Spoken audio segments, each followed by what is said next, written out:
I have all this knowledge, I've read books, I've done all these things in life to be a better person and really concerned about my health. But the problem is I have all this information, but I didn't know how to utilize it, how to package it, how to make it all work for me as one thing moving forward to help me.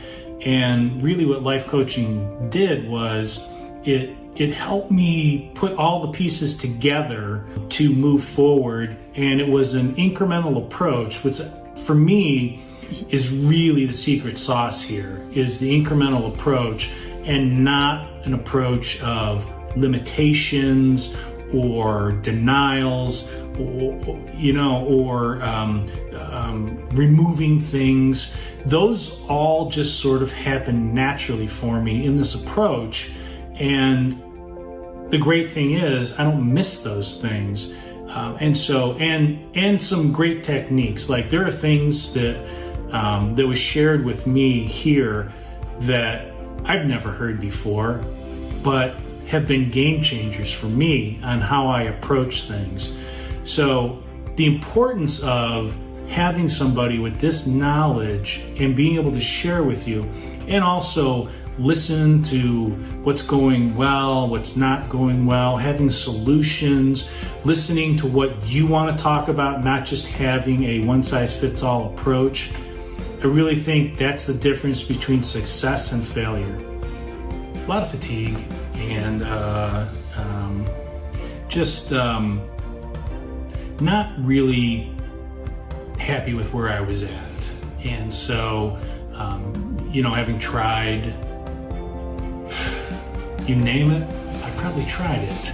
Different diets, different fads, throughout the years, and so I think it really led to that place where things just weren't great.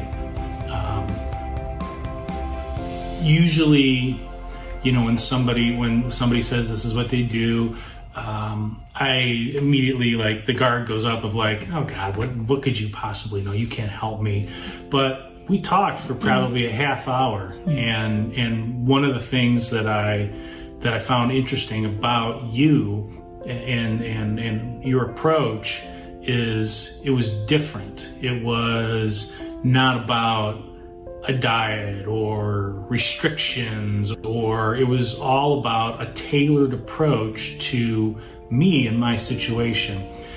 And for what I do, I kind of do the same thing. So as we were talking and you mentioned that, I'm like, okay, that's different.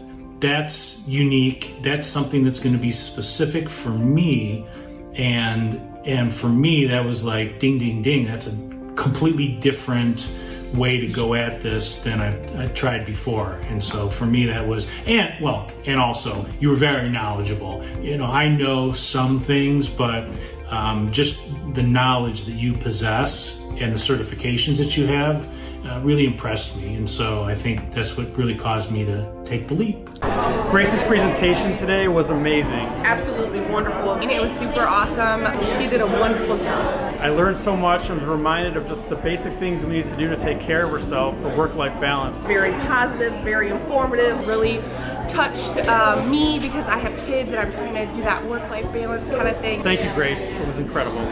Hi everyone, I just got done speaking at the Fairmont Senior Living Center in front of Scanway networking group, about 50 people or so. I spoke to them about living more balanced life and preventing burnout. Check this out. What if I told you that we can juggle less, enjoy more, by just finding a little bit more balance? Stephen Covey states in his book, 7 Habits of Highly Effective People, he states, begin with the end in mind.